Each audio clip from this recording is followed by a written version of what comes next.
Hi dear student, you are most welcome in this video.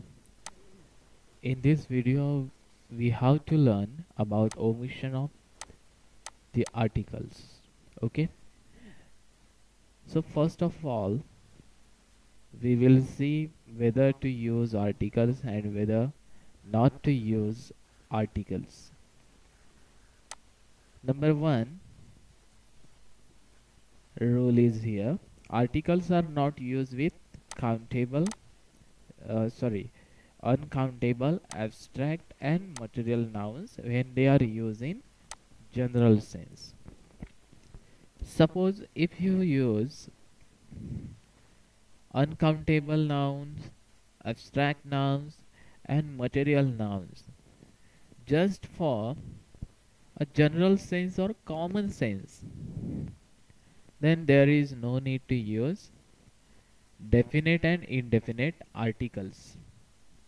Okay, for example, in sentence A, rice is grown in some regions of Maharashtra. Means in general we are going to deliver introduction about rice.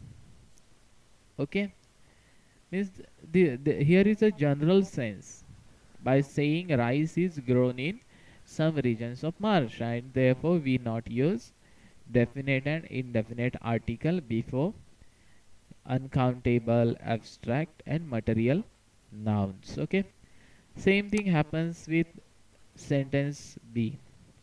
Honesty is the best policy.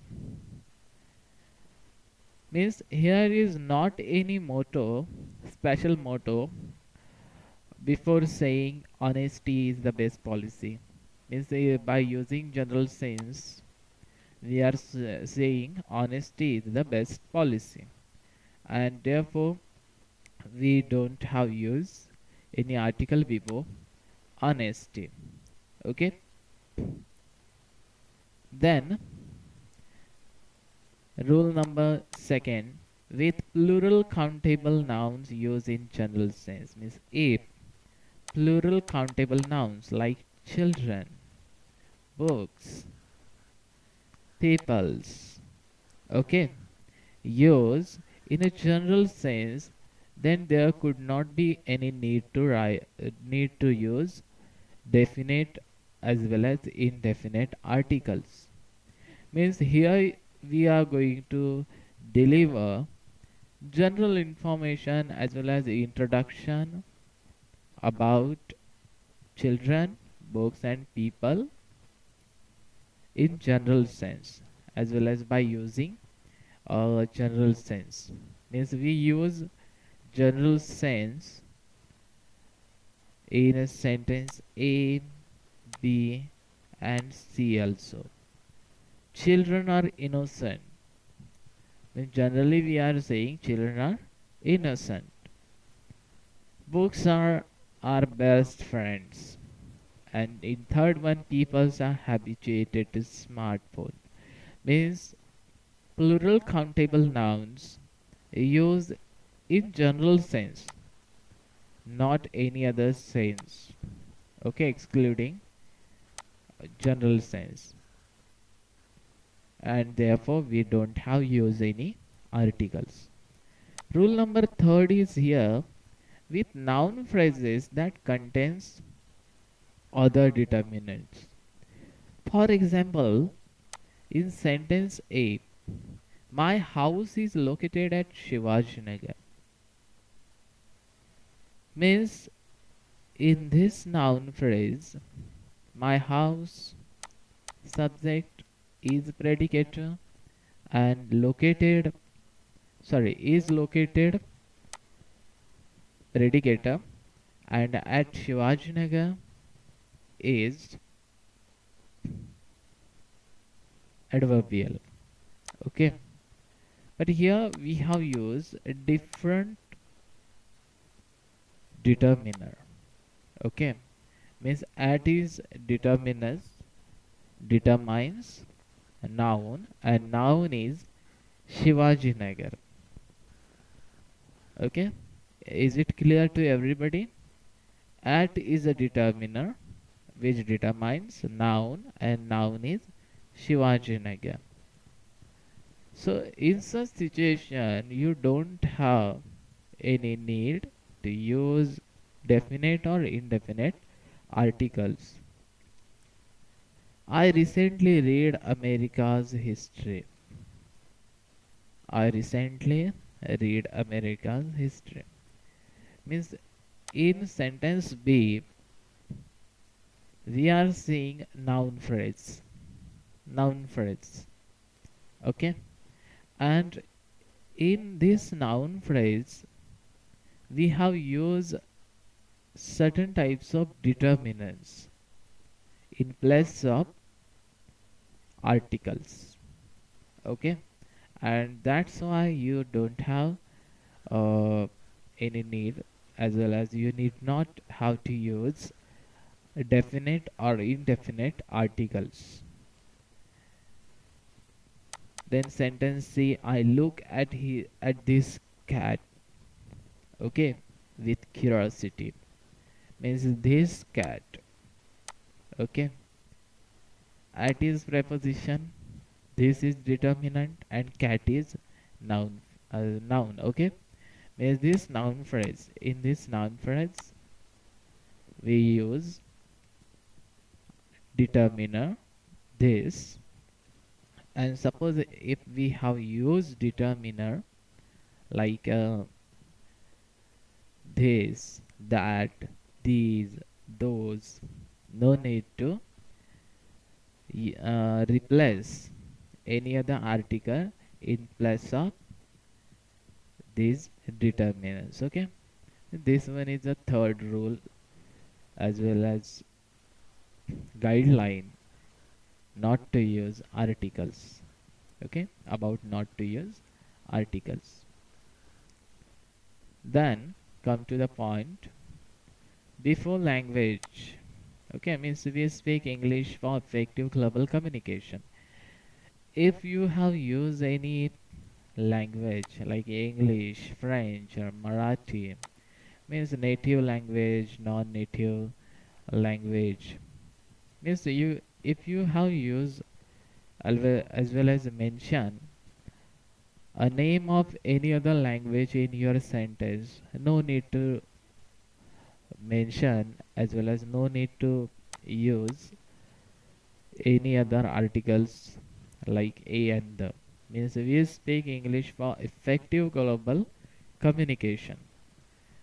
In this sentence, which language we have mentioned? English. Then in sentence B, Marathi is spoken in some part of Karnataka also. Both of the languages we have mentioned in sentence A and B. Suppose if you use much more languages excluding English and Marathi in your own sentence, don't go for the use of articles like a and the.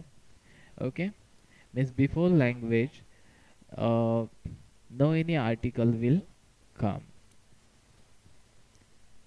This one is a rule number 4. Then rule number 5, before proper nouns except those referred to earlier. Means suppose we had a meeting in Nagpur. We had a meeting in Nagpur. In a sentence A,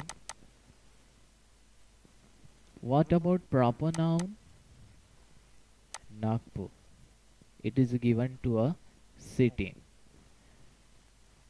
Have we used any article before proper noun? No, because it is not refer earlier, okay, from previous one. If it is mentioned in the previous one, we can use the article. Otherwise, no need to use one more article before Nagpur. Okay, same thing is here with Raman also. Raman is a proper noun but not refer earlier in a last sentence, and therefore no need to use appropriate article. Same thing happens with Asia, is the largest continent. Okay, and last one is before the names of relations. Okay, means father, mother, nephew, then mother, grandmother, grandfather are the names of relations. In sentence A, father has returned from journey. Means suppose if there is a relationship of person with us is a father, don't go for a use of articles. Means before any relationship like father, mother, grandfather, grandmother, nephew, auntie, uncle, you need not have to use any appropriate article. Sentence number B, we went to hometown to see grandmother. What about relationship of particular persons in sentence B? With us grandmother. Okay, means we went to hometown to see grandmother. So in sentence A and B, we don't have use appropriate articles like a and the. If in any sentence you may find out relationship, then no need to use articles. Means here we have learned omission of articles. I hope that you would like to watch this video completely from beginning to end, and after this uh, after watching this video from beginning to end, if you have got any difficulty and query, let me ask about it on our present WhatsApp group as well as on my personalized WhatsApp number. Thanks once again for watching this video.